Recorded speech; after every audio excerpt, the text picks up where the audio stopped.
ठीक है, तो रिस्पॉन्सेज हमारे पास आए हैं और तकरीबन सबके जो रिजल्ट्स हैं वो सेम है। और मैं ये अब अंडरस्टैंड कर सकती हूँ कि ये बात आपको क्लियर हो गई है। ठीक है, अब इसी पेपर पे आगे प्रोसीड करते हैं।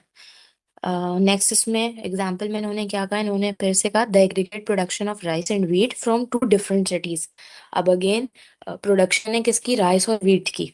ठीक है, यानी सबसे पहले जो बात हो रही है वो रॉ वाइज बात हो रही है। तो इसका मतलब है हम अगर अब इसको जल्दी से लिख सें तो हम ये लिख सकते हैं कि राइस होगा ये पहला वाला, व्हीट होगा ये, क्योंकि रॉ वाइज पहले बात की जाती है। फ्रॉम टू डिफरेंट सिटीज, अब अगर दो डिफरेंट सिटीज है इसका मतलब है ये सिटी ए के लिए बात हो रही है और ये सिटी बी के लिए बात हो रही है। In last 10 years is given by this.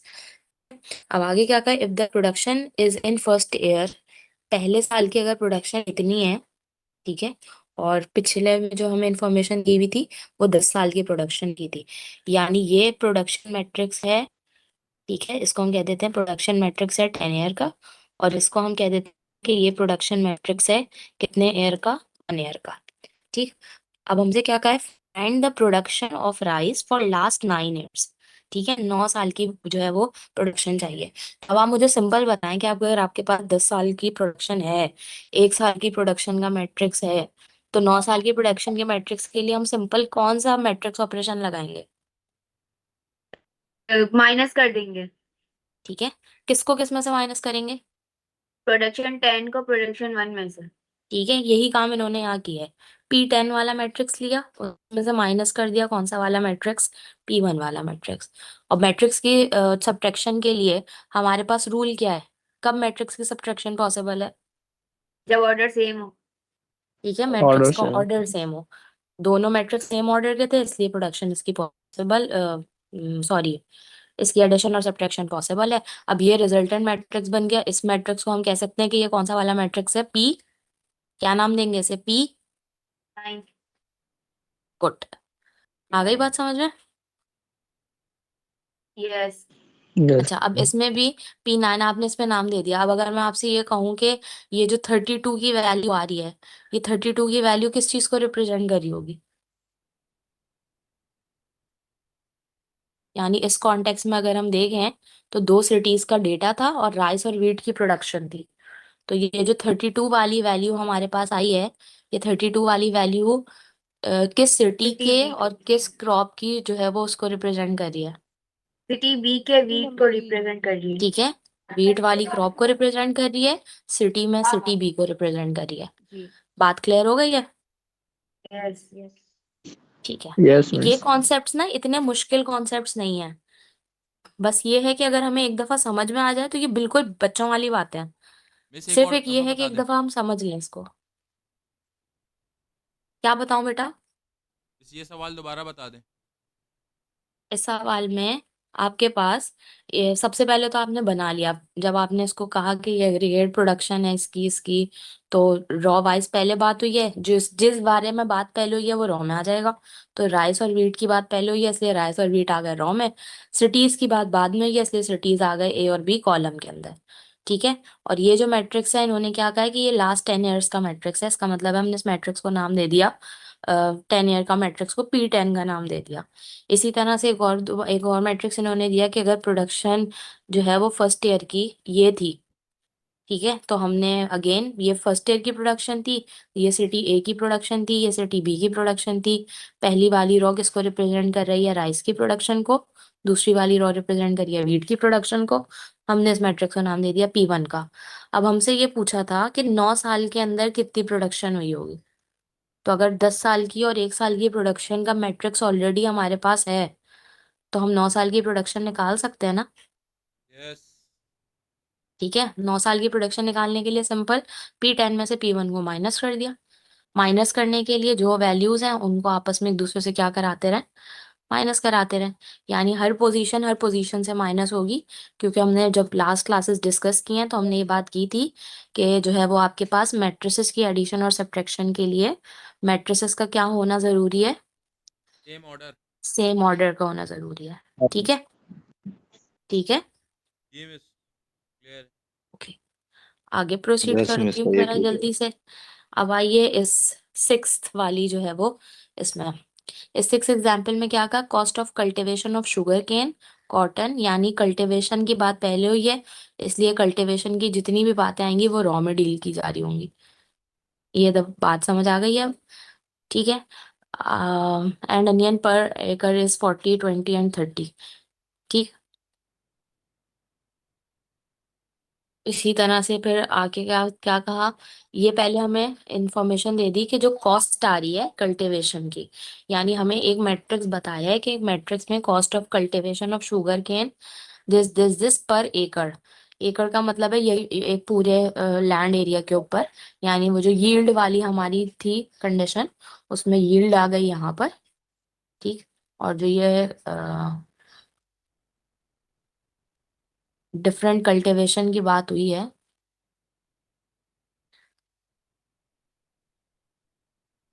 सही है। सो कल्टीवेशन वाली वो आ गई आपकी रॉ में, सही। और इसके लिए वैल्यूज क्या गिवन है, 40, 20, 30। अब अगर मैं आपसे पूछूं कि ये जो 20 हमें नजर आ रहा है, ये 20 कौन सी वाली क्रॉप को रिप्रेजेंट कर रहा है, क्रॉप 2। ठीक है। कल्टीवेशन की किसकी कल्टीवेशन को रिप्रेजेंट कर रहा है, कॉटन की कल्टीवेशन कॉटन को को। रिप्रेजेंट कर रहा है, ठीक है। तो अब ये बात क्लियर है कि मैट्रिक्स को हम समझते कैसे हैं, यानी वर्ड से उठा के उसे मैट्रिक्स में, मैट्रिक्स से उठा के वर्ड पे कैसे लाते हैं, यस ठीक। मैम। अब यस। यहाँ पे अगर आप देखें तो इन्होंने पहली बात हमसे की है कॉस्ट के बारे में, सही है। यहाँ पे आके इनकी बात खत्म हो गई। अगली बात ये हमसे कह रहे हैं कि कोई एक स्पेसिफिक क्या बिजनेस ओनर था, मिस्टर कमाजी, जिन्होंने कल्टीवेट की यही शुगर केन 10 एकड़ पे, फिर कॉटन की 2 एकड़ पे और अनियन की 1 एकड़ पे, ठीक है। और इसके बाद अगला कोई जो है वो बिजनेसमैन था, या अगला कोई जो है वो था, अम, इसको कह देते हैं फार्मर था, ठीक है। उसने कल्टीवेट किया इस हिसाब से, एक तीसरा फार्मर था, उसने इस तरह से कल्टीवेट किया। अब आप मुझे बताएं, आपको इन दोनों मैट्रिक्स में दो अलग अलग चीज नजर आ रही है। एक मैट्रिक्स हमें नजर आ रहा है कि वो कॉस्ट का मैट्रिक्स था, ठीक है। एक मैट्रिक्स नजर आ रहा है कि तीन अलग अलग फार्मर्स थे जिन्होंने यही क्रॉप्स तो की हैं, लेकिन तीनों ने अलग अलग की हैं।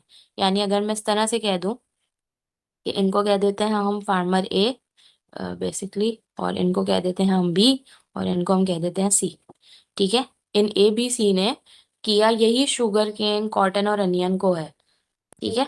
लेकिन यहाँ पे पहले इन लोगों की बात हुई है, यानी हर उसमें देखें पहले इनके बारे में बताया कि ये जो फार्मर ए थे, इन्होंने इसको कल्टीवेट किया, ठीक है। ये फार्मर बी थे, इन्होंने इसको कल्टीवेट किया।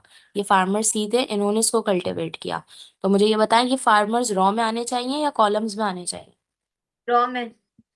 ठीक है। यानी हमारे पास जो बनेगा वो इस तरह से बनेगा, ए बी सी, रॉ में आ जाएंगे तीनों फार्मर्स, ठीक है। कॉलम में क्या चीज आएगी, एकड़। एकड़ के अलावा, एकड़ पे क्या चीज आ रही है, शुगर केन हो रही है, कॉटन कॉटन शुगर और केन, अनियन।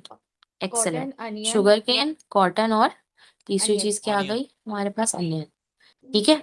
तो ये हमारे पास खुद ब खुद एक 3 बाय 3 का मैट्रिक्स बनेगा यहाँ पे, यस। Yes ma'am. ठीक है। अब इन दोनों मैट्रिक्स में आपको फर्क समझ आ रहा है, ये वाले मैट्रिक्स में एंट्रीज क्या होंगी, 10, 2, 1, ठीक है। फार्मर ए के लिए इन्फॉर्मेशन गिवन थी, दूसरे वाले के लिए क्या गिवन है, मैं पिछले लगा। मिस्टर रमाजी कल्टिवेटेड शुगर केन इन 5 एकड़, कॉटन उन्होंने 3 एकड़ में की है, अनियन उन्होंने 2 एकड़ में की है, और जो फार्मर 3 है उन्होंने 1 एकड़ पे ये किया है, 1 पे ये किया और 1 पे ये किया, ठीक है।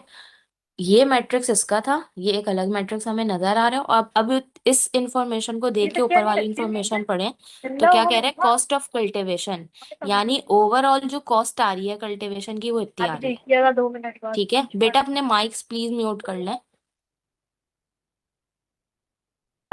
अपने माइक्स म्यूट कर लें। ये अब इन दोनों मैट्रिक्स का फर्क आप लोगों को समझ आ रहा है क्या है, यस। Yes ma'am. ठीक है। सो इस तरह से हमारे पास ये दो अलग अलग मैट्रिक्स बन गए। इधर देखें, ये ऐसे ही उन्होंने बनाए हुए,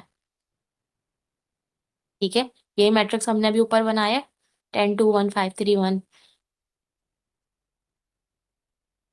ठीक। ये मैट्रिक्स यहाँ आ गया, ठीक। अब आते हैं हम इस पे इनके वाले बात पे, ठीक। तो हमने जब यहाँ से मैट्रिक्स बनाया तो हमने इस तरह से इसको डिजाइन किया, सही। पर अब जब हम इस वाले मैट्रिक्स के कंपैरिजन में इस वाले मैट्रिक्स को देख रहे हैं, तो अब बताएं ये वाला मैट्रिक्स किसको रिप्रेजेंट कर रहा था? कॉस्ट को। ठीक है, किसकी कॉस्ट रिप्रेजेंट कर रहा था? शुगर केन की कॉस्ट। अब हम ये देखें तो जो शुगर केन की कॉस्ट है, वो फार्मर ए, फार्मर बी, फार्मर सी, तीनों की कॉस्ट को मिलाने के बाद जो आ रही होगी कॉस्ट, वो और वो बराबर होगी ना? बात समझ आ रही है? यानी कॉस्ट तीन अलग अलग कल्टीवेशन सेगमेंट्स की है। कॉस्ट है शुगर केन की, कॉस्ट है कॉटन की, कॉस्ट है अनियन की। ठीक है, तो जब इनकी कॉस्ट के लिए मिस, हम काम कर रहे हैं जी। हमने ये इनकी कॉस्ट को हमने कॉलम में क्यों लिखा है? मैं वही बता रही हूँ, जब हम इनकी कॉस्ट के लिए काम कर रहे हैं तो इसकी, इन्होंने हमसे जो निकालने को कहा है ना, पहले इसको समझ लें। इन्होंने क्या कहा? Find the sum of money spend by these person individually. ठीक है, यानी ए ने कितने पैसे जो है वो लगाए हैं अपने, बी ने कितने पैसे लगाए हैं अपने, और सी ने कितने पैसे लगाए हैं। ठीक है, अब एक सिंपल सी मैथ्स अगर मैं आपसे करने को कहूँ कि आपने 10 रुपए की, फॉर एग्जाम्पल आप में से दो लोग हैं, एक ने जो है वो 10 रुपए का एक पेन खरीदा, एक ने जो है वो 50 रुपीज का एक पेन खरीदा। ठीक है, एक स्टूडेंट ए है जिसने 10 रुपीज का एक पेन खरीदा। ठीक है, और इसी स्टूडेंट ने, इसको इधर ले आती हूँ मैं बात।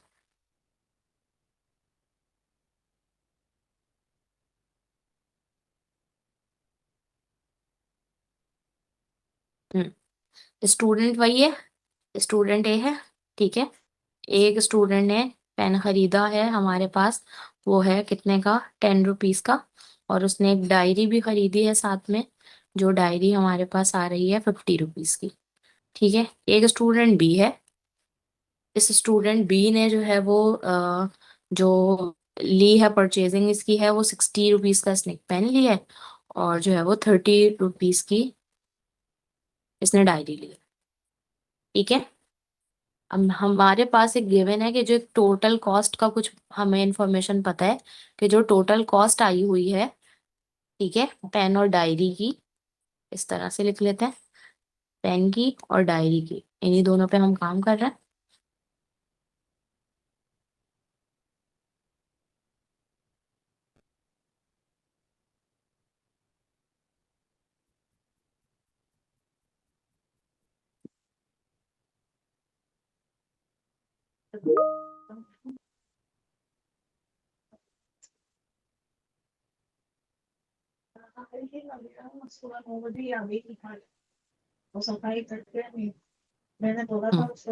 सो पेन और डायरी की, बेटा मैं माइक्स म्यूट कर लें प्लीज। ठीक है, पेन और डायरी की कॉस्ट है। ठीक है, तो जो टोटल कॉस्ट का हमारे पास मैट्रिक्स है, बेटा माइक जिसका भी ऑन है प्लीज म्यूट कर लें।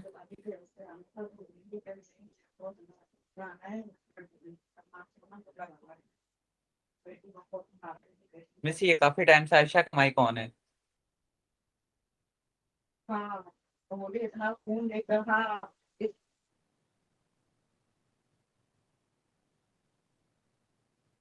ठीक है, टोटल कॉस्ट जो हम कह रहे हैं कि पेन की टोटल कॉस्ट आई है 70,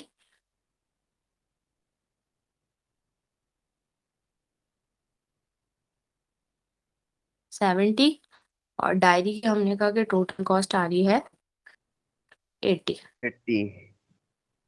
ठीक है, सो अब क्वेश्चन ये है, जो यहाँ पे इन्होंने बात की है, क्वेश्चन ये है कि find sum of money spend by this person individually, कि इंडिविजुअली इन लोगों ने कितने जो है वो पैसे खर्च किए हैं, ये हमें आइडेंटिफाई करना है। ठीक है, यानी ए ने कितने टोटल खर्च किए हैं और बी ने टोटल कितने खर्च किए। आ रही है बात समझ में? अब बेसिक मैथ्स में हम क्या करते हैं, ए ने कितने खर्च किए उसके लिए क्या करेंगे, 10 और 50 को आपस में क्या कर देते हैं?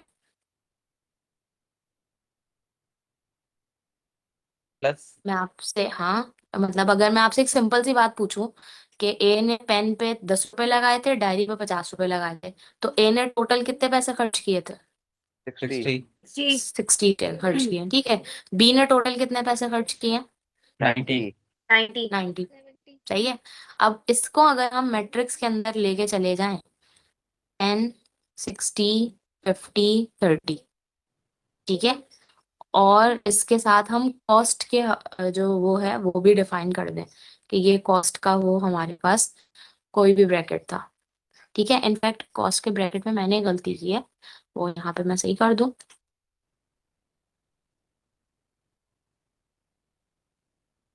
ऐसे, ठीक है। पेन की अपनी कॉस्ट थी 50 रुपए। जो ए था वो बहुत स्मार्ट था, उसने बहुत अच्छी बार्गेनिंग की, उसने वो पेन 10 रुपए में खरीद लिया। और जो बी था वो बहुत बिल्कुल भी स्मार्ट नहीं था, उसने क्या किया, उसने वही पेन खरीदा है, लेकिन कितने में खरीदा है, 60 में, जबकि पेन की असल कॉस्ट क्या थी, 50 50। ये बात समझ आ रही है मेरी जो मैंने की है, Yes, miss. ठीक है। इसी तरह डायरी की अपनी जो टोटल कॉस्ट थी वो थी 40, सही है। अब इस केस के अंदर ए ने क्या किया है, ए ने जो है वो डायरी 50 की खरीदी है, और बी ने डायरी कितने की खरीदी है, 30 की खरीदी है। ये बात समझ आ गई है ना। जब हम बेसिक मैथ्स कर रहे हैं तो हमने इंडिविजुअल लगाने के लिए क्या किया कि ए ने कितने पैसा खर्च किया उसे 60 से रिप्रेजेंट कर दिया, बी ने कितने पैसा खर्च किया उसे 60 और 30 से रिप्रेजेंट कर दिया। लेकिन अब हम अगर बेसिक मैथ्स के बजाय इसको मैट्रिक्स की फॉर्म में डील कर रहे हैं, तो मैट्रिक्स के अंदर कैसे पता चलेगा कि ए ने और बी ने और किसने कितने पैसे खर्च किए, ठीक है। उसके लिए हमें मैट्रिक्स मल्टीप्लिकेशन की जरूरत पड़ती है।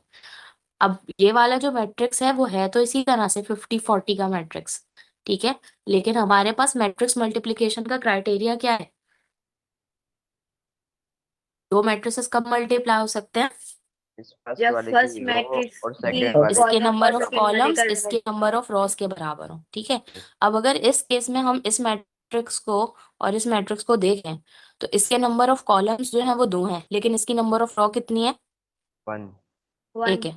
तो अगर हम इस मैट्रिक्स को रॉ के बजाय कॉलम मैट्रिक्स में कन्वर्ट कर दें तो कोई मुश्किल है क्या, तो ठीक है। जैसे ही आप इसको कॉलम में कन्वर्ट करेंगे तो 50 आ जाएगा ऊपर, 40 आ जाएगा नीचे। हमने ये काम क्यों किया है, ताकि हम अपने मैट्रिक्स मल्टीप्लिकेशन को पॉसिबल बनाएं, और रिजल्ट में हमारे पास जो आंसर आए वो आंसर खुद ब खुद हमारी इस वाली कॉस्ट को क्या कर रहा हो, रिप्रेजेंट कर रहा हो। आ रही है बात समझ में। यस मिस यही काम इन्होंने इधर किया है। तो मिस था हमने इसे रॉ पहले ही मैट्रिक्स, रॉ रॉ की फॉर्म में क्यों नहीं लिखा? था रॉ मैट्रिक्स नहीं, मैंने पहले से रॉ की फॉर्म में इसलिए नहीं लिखा क्योंकि जब तक हम अभी यहाँ पर हैं तो मैं सिर्फ आपको ये सिखा रही थी कि ओके, हम मैट्रिक्स इसी तरह बनाते हैं ना जिसके बारे में पहले बात की हुई है, वो हम पहले लिख लेते हैं, जी। ठीक है। तो हमने दो मैट्रिक्स अपने लिए बना लिए उसी बिल्कुल कंसिडरेशन को जहन में रखते हुए, ठीक है। अब जब हमसे क्वेश्चन आएगा, क्वेश्चन ये कह रहा है find the sum of money spend by these person individually, ठीक है। तो मैट्रिक्स के फॉर्म में अगर हमें ये काम करना है तो मैट्रिक्स की फॉर्म में इन दोनों को मल्टीप्लाई करने पे हमें पता चलेगा कि किसकी कितनी कॉस्ट आई है। और मैट्रिक्स मल्टीप्लिकेशन के लिए हमारे पास रूल ही क्या है कि number of column of first matrix should be equals to number of rows of second second matrix, matrix. ठीक है। तो अब अल्टीमेटली मुझे अपने रॉ मैट्रिक्स को किस फॉर्म में कन्वर्ट कर दूं मैं, कॉलम मैट्रिक्स में। कॉलम है। सिर्फ किस लिए, ताकि मैट्रिक्स मल्टीप्लिकेशन वाली जो कंडीशन है वो मेरी मीट करे, क्योंकि मैट्रिक्स मल्टीप्लिकेशन हो सकेगी तो काम आगे प्रोसीड होगा ना, वरना तो काम ही नहीं आगे यस। प्रोसीड हो सकता। बात क्लियर हुई है ये मेरी कि हमने क्यों यस। उठा के रॉ को कॉलम बना दिया। अब यस जैसे ही मिस। आपने ये बना लिया, हमने मैट्रिक्स के लिए मल्टीप्लाई किया, मैट्रिक्स की मल्टीप्लिकेशन की, ये हमारे पास रिजल्ट आ गया, ठीक है। अब ये रिजल्ट रिप्रेजेंट कर रहा है 470, 320, 90।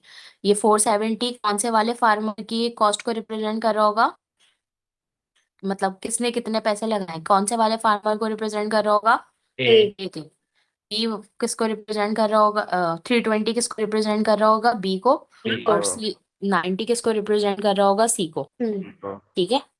अब ठीक है, अब इन्होंने सिर्फ यहाँ पर क्योंकि ये पेपर मैंने आपसे पहले ही कहा कि बहुत अच्छा और बहुत आइडियल पेपर नहीं है, लेकिन हमारे लिए समझने की हद तक एक अच्छा पेपर है।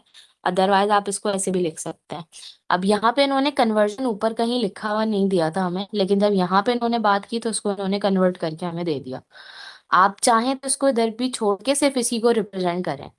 अगर हमारे लिए बात हो रही है फॉर एग्जाम्पल इसके अंदर कि ये किस हिसाब से गिवन थे। अच्छा ठीक है, सॉरी, इन्होंने दिया हुआ है, इन्होंने दिया हुआ है, इन्होंने यूनिट डिफाइन किया हुआ है कि इन 1000 रुपीज। यानी अगर ये लिखा हुआ है 40 तो इसका मतलब है 40 नहीं है, कितने हैं? इसका यूनिट 40,000। क्या गिवन है? 40,000। अगर 20 है इसका मतलब है क्या गिवन है? 20,000। 20,000। 30 है तो क्या गिवन है? 30,000। थर्टी ठीक है, थाउजेंड अब हमारे पास जो रिजल्ट आया है वो रिजल्ट क्या आ रहा है? 470, 320, 90। इसका मतलब है 470 का मतलब कितना होगा? 470,000। 470,000 को अगर हम कन्वर्ट कर दें तो क्या बन जाते हैं? 4,70,000। यस। ठीक है, और इसी इसी को अगर मिलियन में कन्वर्ट कर दें तो 0.47 मिलियन बनेंगे ये। यस। ठीक है, तो ये इन्होंने इसीलिए रिप्रेजेंट किया हुआ है। आई मिस्टेक है, मैंने ये गौर नहीं किया था इस पे। ठीक है, तो बेसिकली अगर आप इसका कंक्लूजन यहाँ तक भी लिख लें तो कोई ऐसा मुश्किल नहीं है। इसका कंक्लूजन हम यहाँ तक भी छोड़ सकते हैं। ठीक है। ओके। Yes, miss. ओके, तो आज की क्लास को यहीं तक रखें या आगे करें डिस्कस? नहीं नहीं मिस, मिस, यहीं आज तक ये नहीं काफी। चाहिए। बस मिस सही है हाँ यही अभी तक। तक रखते हैं। ओके ठीक मिस, है, बाय। क्योंकि ये मुझे खुद अंदाजा है कि ये इंटरप्रिटेशन में अगर मैं सारी एग्जाम्पल आज ही करा दूंगी तो वो थोड़ी सी मुश्किल हो जाएगी। इसलिए हम अब पेपर के अंदर हमने 6 एग्जाम्पल्स पर डिस्कशन की है। अब नेक्स्ट क्लास के लिए याद रखिएगा कि हम इसी पेपर को जब डिस्कस करेंगे तो 7th एग्जाम्पल से स्टार्ट करेंगे। ठीक है। ओके। Yes miss, okay. ठीक है मिस। बाय। मैं वैसे ही मुझे अपने बारे में सुनने को मिला है कि फ्राइडे वाली क्लास तो अच्छा है कि वो कैंसिल कर रही हैं, क्योंकि वो नॉर्मली क्लास इतनी पूरी 2-2 घंटे की ले रही हैं। इसलिए आप लोग बहुत खुश हुए फ्राइडे वाली क्लास कैंसिल होने पे। Miss. Yes ma'am. Yes teacher miss. Is Friday. ठीक है, तो बहरहाल फ्राइडे फ्राइडे हमारी क्लासेस कि में कोशिश ये करें कि कंटेंट को ज़्यादा से ज़्यादा डील करें। और यहाँ तक अगर पहले ये बताएं, किसी को कोई कंफ्यूजन है तो बताएं, वरना मैं रिकॉर्डिंग पहले जो है वो करती हूँ। उसके अलावा अगर कोई बात है तो फिर हम कर सकते हैं। इससे रिलेटेड कोई चीज़ है जिसको पे हमें बात करनी है? नो। No miss. मुझे एक चीज समझ नो नहीं आई मिस। इसमें। ठीक है, में। मिस। अब आप लोगों ने करना ये है कि ये जो पेपर मैंने आपके साथ शेयर कर दी है, इसकी कम से कम इन 6 एग्जाम्पल लाजमी तौर पे देख लें। ठीक है। इंशाल्लाह। इंशाल्लाह टीचर।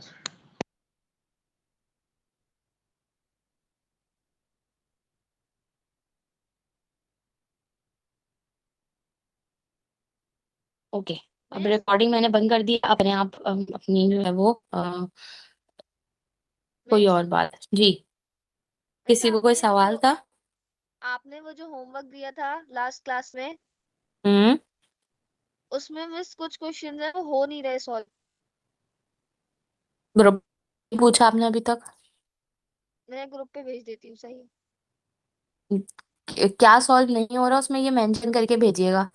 और पहले कोशिश सिनेरियो करेंगे कि वाइज। आपके आपके पहले कोशिश ये करेंगे कि ये जो आपके साथ बाकी के लोग हैं उन्होंने भी सॉल्व किए होंगे तो वो आपको बताएंगे कैसे सॉल्व होना है। और अगर जी। नहीं बताया किसी ने तो फिर मुझे बताइएगा, फिर मैं आपको बताती हूँ कि कैसे सॉल्व होना है। ठीक है। जी मिस, थैंक यू। और कोई सवाल किसी को? No miss. अच्छा, फ्राइडे वाली क्लास मैम। जो मैंने, जी एक मिनट रुकिएगा, फ्राइडे वाली जो क्लास मैंने दोनों पोस्टपोन की थी, उन दोनों क्लासेस की अटेंडेंस मैंने लगा दी है, ताकि आप लोगों का अटेंडेंस इशू बाद में ना हो। लेकिन मैं उन क्लासेस का जो है वो मेकअप या तो ऑनलाइन क्लास में अगर कहीं एडजस्ट हो सका, वरना फिर फिजिकल क्लास में उसको एडजस्ट कर लूंगी। पर अगर आप लोग अटेंडेंस के हवाले से कंफ्यूजन में थे तो अटेंडेंस में उन दोनों क्लासेस की, उन दोनों डेट्स की ऑलरेडी सबकी मार्क कर चुकी हूँ। Thank you teacher. ठीक है। Yes miss. अच्छा, अब कुछ और पूछें? क्लासेस कब तक हैं बेटा? मेरी इन्फॉर्मेशन अभी तक यही है कि क्लासेस जो है वो आखिर तक चलनी है, रमजान के लास्ट वीक तक जाएंगी क्लासेस। टीचर जो ईद एहतिकाफ में वाले दिन बैठेंगे भी है? उनके लिए क्या? जी, वाले दिन भी जो एक है? एक एहतिकाफ करके। में ईद वाले बैठेंगे दिन भी उनके है? नहीं, ईद वाले दिन हम आपको रिलीफ कर देंगे। सिर्फ रमजान में बंद किया हुआ है ना आप लोगों को। अच्छा मिस। रमजान खत्म होगा, आप लोग भी खुल जाएंगे। टीचर नहीं, जो एहतिकाफ में बैठेंगे उनके लिए क्या है? आप वो एहतिकाफ में क्या एहतिकाफ में ले मोबाइल लेंगे लेकर क्लास। जाके ऑनलाइन क्लास? वो एहतिकाफ में बैठे हैं, आराम से इन्फॉर्म जरूर कर दें, अपने एहतिकाफ में दिल लगाएं, इन्फॉर्म जरूर कर दें कि भाई हम एहतिकाफ में बैठ रहे हैं। लेकिन इसके लिए फिर आप मतलब एक ऐसी बात है कि वो फिर आपको खुद लॉयल रह के ये बताना पड़ेगा, वरना आधी क्लास एहतिकाफ में ही बैठी हुई होगी। और टीचर वैसे ईद मिस पर ये रेडी अगर होने के लिए कोई आप वर्ल्ड वार में अगर हिस्सा लेके बैठा हुआ हो तो उसका क्या होगा? वर्ल्ड वॉर के अंदर हिस्सा लेने के और भी बहुत सारे तरीके हैं, और इस वक्त हम जिस वर्ल्ड वॉर का सामना कर रहे हैं उस वर्ल्ड वॉर के अंदर सबसे इम्पोर्टेंट हथियार यही है कि हम पहले चीज़ों की हकीकत और उसकी ग्राउंड रियलिटी से हम मांगी पैदा करें। वर्ल्ड तो वॉर के अंदर प्रोडक्शन और किस किस की लेजिटिमेशन किसके पास है, किसको देनी है किसको नहीं देनी है, ये वाली चीज़ें अगर आप टेक्निकली सीख लें तो शायद आप इस वर्ल्ड वॉर के अंदर एक पॉजिटिव रोल प्ले कर सकते हैं। वरना मिस आपकी मैथमेटिक्स इंडस्ट्री, का भी काम होता है ना वॉर में? आप एक बहुत बड़े बिजनेस ओनर हैं, आप सब कुछ हैं, और फॉर एग्जांपल आप जो है वो वेपन डील करते हैं और आप बहुत बड़े कोई डीलर हैं, ठीक है, और आप वही जो वेपन नहीं टीचर, अपने, मैं तो नहीं हूँ, लेकिन मेरे मैं एक बता दोस्त रही हैं, हूँ मैं उनके आपको अप्पू बता बना रही हूँ रहे हैं, सर, प्लेन्स मैं वगैरह यही जेट बता रही बनाते हैं हूँ, उनके।